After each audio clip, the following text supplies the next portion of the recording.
Yo, what's up, ladies and gentlemen? Good to see you again. We've got a really interesting matchup here against my man Justice. This match was actually played about a week ago, and then we had a second match that we played this previous Friday. But he's running the green-purple Doflamingo using the Birdcage style deck list. Very interesting. Kind of threw me off a little bit on this first match because it was my first time going up against it, but still really fun nonetheless. And I'm just going to pick up a Houndblaze here on turn 1 and getting that brand new down on the board. He is going to go up to 3 Dawn. I think I won the dice roll here, so I chose to go second. I'm not entirely sure what green purple Doffy would want to do in this matchup, but I'd imagine just stealing second from Sakazuki feels a little bit better. Gets the Nami down, but since he knows that we got that that Houndblaze, he knows that that Nami is not staying on the board. So 6k into lead and bringing Nami down to a 2 cost is going to just get that beautiful Houndblaze, bottom deck in the Nami, and then a 7k swing into life. Go ahead and take it, but might be a good time if he does have the card to get Birdcage onto the field. Always on curve feels nice, and it would stop brand new from reactivating for the rest of the matches. I think that this matchup does feel pretty favored for Sakazuki, especially if you're able to see Sabo.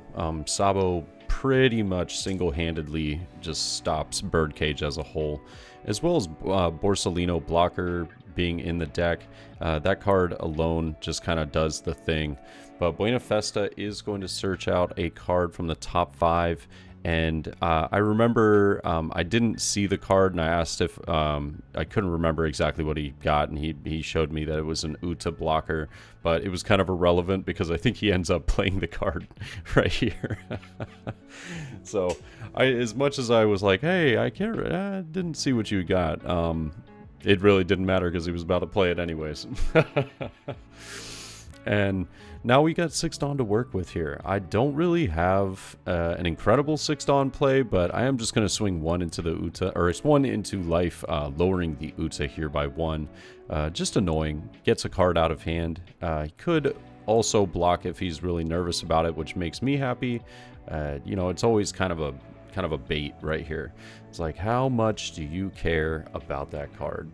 And it's a bit of a mind game sometimes, and he chooses to block, so love to see it. I'll go ahead and play 2 for brand new then, picking up the beautiful Borsalino. Unfortunately having to trash that Sabo right there, but Borsalino is going to go extra hard in this matchup, just because not being able to get rid of that card with Birdcage is really annoying. I mean, he could play Birdcage, and if I attack with Borsalino, it will remain rested, but it's not going to be all too scary, all things considered.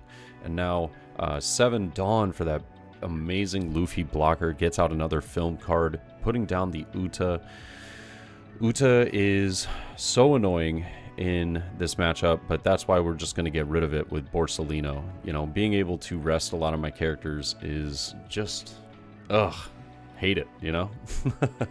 We also have 1 Dawn to work with. I can just attack 5 with lead, and if he does rest the Luffy, we might as well just attack with Borsalino here, but I don't think this is going to plan for him at the moment. But I think we're actually just going to see a Punk Gibson resting the Borsalino. It works out pretty well for him here. I think if he drops the Birdcage, he's still got 4 Dawn to work with afterwards, and it will prevent my Borsalino from reactivating, so very nice for him. If you got the Spider's Web as well, being able to attack with the 7 cost blocker Luffy would be really nice. But yeah, I had to reread exactly how that card works, and it is, if I'm not mistaken, any character that is 5 cost or less remains rested while Birdcage is on the field, and then once you get to 10 Dawn, it will be able to reactivate, trash the card and KOing all of the rested characters. Luckily for us, though, Borsalino is un-KOable, so it's just a pretty dang good card.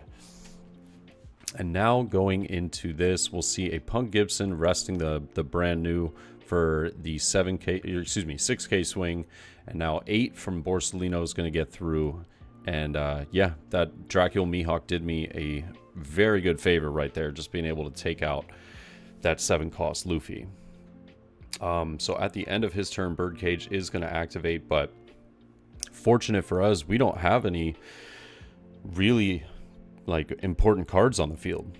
Yeah, we don't have really any important cards to deal with. Our hand is just filled with counter power. We also have the Lucci, which is really nice for potentially whatever he plays the following turn. If we do see a 7-cost Luffy, then yeah, Ice Age and Lucci is just going to go ahead and take care of that. But picking up the blocker here, Roshinante, this could potentially mean that we're going to see a 7-cost into that Roshinante blocker as well, but I guess it really just kind of depends. We also might see a big swing with Leader, and I think we're just talking about some of the different effects of this. I'm like, so will Baby 5 die here? And it is, yeah, it's every card on the field under the cost of 5, including, you know, your own. And now we've got, I think, 7 Dawn to work with here. Yeah, 7 Dawn to work with. We are just going to see an attach of 1 and swinging 6 into, I would imagine, if he is going 6, maybe 6 into Borsalino here.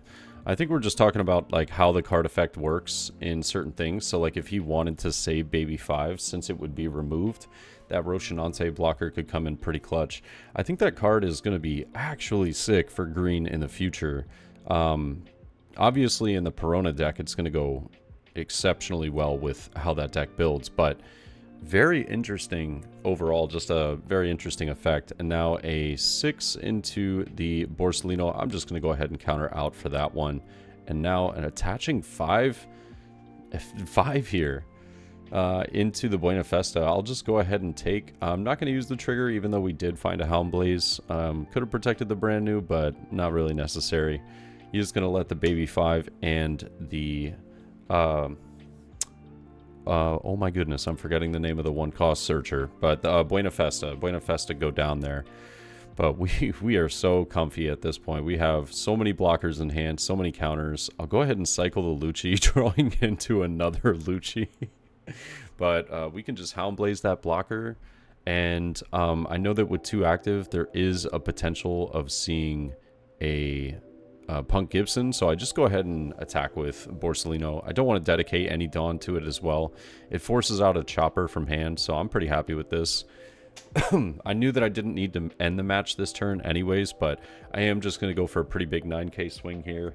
Going to attach 1 to Borsalino as well, go another 9, and unfortunate for Justice, the cards just didn't line up this match.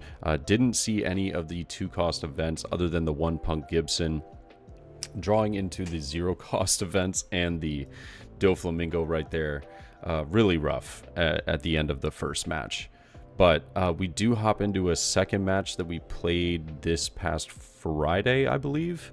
And yeah, I think this match panned out to be a little bit better for Justice. But yet again, I still think it's a pretty bad matchup overall. I think that that Sakazuki's just really strong into this, not only with the 4-cost Borsalino blockers, but having Sabo as well. It just does so much work.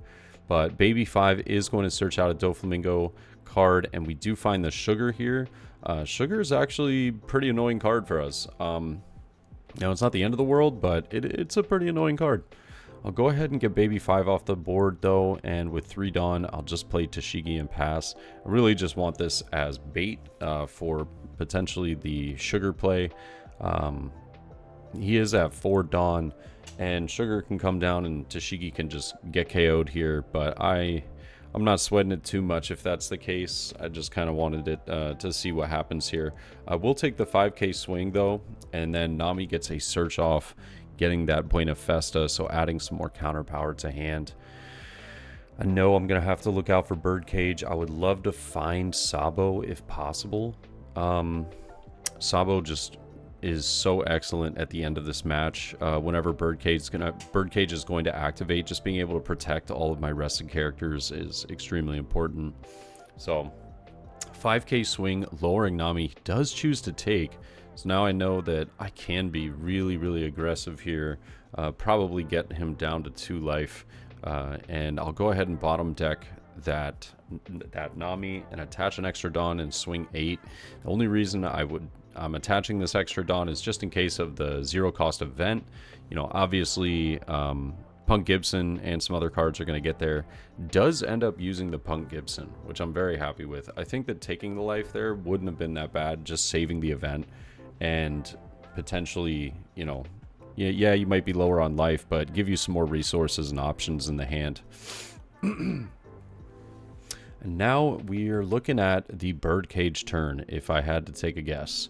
Yeah, so 6k with Doflamingo probably coming to life, and then Birdcage. Yep, Birdcage coming down, and now a 6k swing. I'm not sure. Yeah, this is at life. I'm just going to go ahead and take.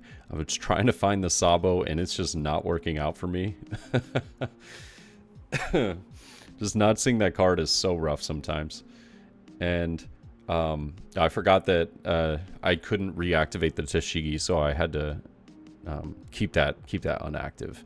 We do end up getting a Mancherry there, which could be potentially nice in helping us find the Sabo, but I keep trying to use my card draw in order to find it, and it's just not working out the way that I wanted it to. So I'll go ahead and swing 5, though. It's really annoying really annoying number for Green Purple Doffy. Just having to counter out with usually a lot of 2Ks, as well as potentially like cards that you would rather have in hand. But we do get a Shiki out of hand right there, and now I'll go 6. Is he going to get out of this one, or are we going to go ahead and take? Does go ahead and take, going down to 2 life. Totally fair. And up to 8 Dawn here. So 8 Dawn isn't exactly, you know, an extremely important turn, but can put down the 7 cost Luffy, but is just going to throw down 2 of those Utas. 2 Utas and a Dream. I respect it. And now 5 into life. Or no, is this 5 into life or 5 into Tashigi? Either way, I'm going to counter out whichever one it was. Might have been at Tashigi, but I think with it being rested, it's kind of irrelevant. I'll just go ahead and put those 2 cards to the side because I know that they are not going to be seeing the light of day more than likely at this point. I'll go ahead and Great Eruption one of the Utas, though, and I draw into another. I'm like, okay, game's trolling me a little bit. And now I'll get the other one down to 2 as well. I'm not entirely sure if we had... I think we do have the Lucci in hand, but I could be wrong. Or actually, no, it looks as though we don't. It looks as though I just have another 4-cost Kuzan here. I would love to have Lucci in this spot, but we still have an extra turn to worry about getting Sabo, and look at that, we find it. I think we find it right there off of cycling the Mancherry, so not too bad, all things considered. I am just going to go and attack with Kuzan now, and he does end up taking the block, and then I will bottom deck with Hound Blaze, swinging good old-fashioned 8k at the life. So using using an event here does stop it, but it's not going to gain anything. And then Sabo just comes down, crushing hopes and dreams. Does make everything unKOable from Birdcage the following turn. Yeah, we got the card we needed. Had we not seen it, I still think our hand was actually insane, but the Sabo right here is just massive. Because I believe he was banking on that Birdcage just really having a pretty solid effect on the characters. It feels as though it's kind of been a turn wasted now, like 5 Dawn wasted on that. But does play the Sugar, not to be able to rest anything, but just to be able to have an option for whatever gets played next. And now with the remaining Dawn, we are going to see another Uta. So he's definitely seen quite a bit of the Utas this time. And a Doflamingo. Just going to pass it over. And no, actually, excuse me. Put the last remaining 2 Dawn onto Doflamingo and swing into Kuzan. I can counter out of that pretty easily. Birdcage does get trashed and all of my characters get reactivated. Sabo is the bane of this deck's existence. It really does stop everything that, you know, he was looking to do here. And now I can go ahead and attack with Kuzan if I want to and lower down the Uta, but I do choose to use Great Eruption here.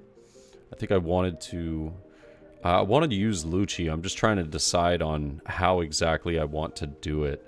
Whether it's going to be up against Uta or not.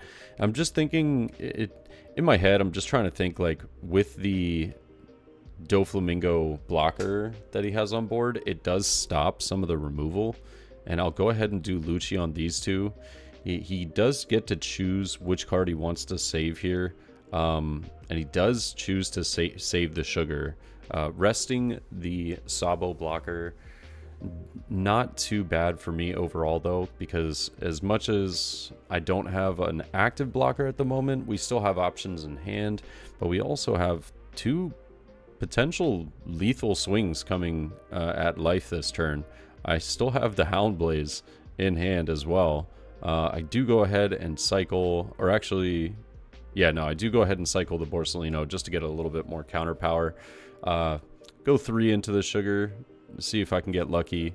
And it looks as though we do. Now I've still got 5 Dawn, or is it 5 or 4? No, 5 Dawn to work with. I'm just going to go a really big 5k into life. He is going to take, and now it's irrelevant what Kuzan does, so I'm just going to go ahead and swing 5 as well, get a card out of hand.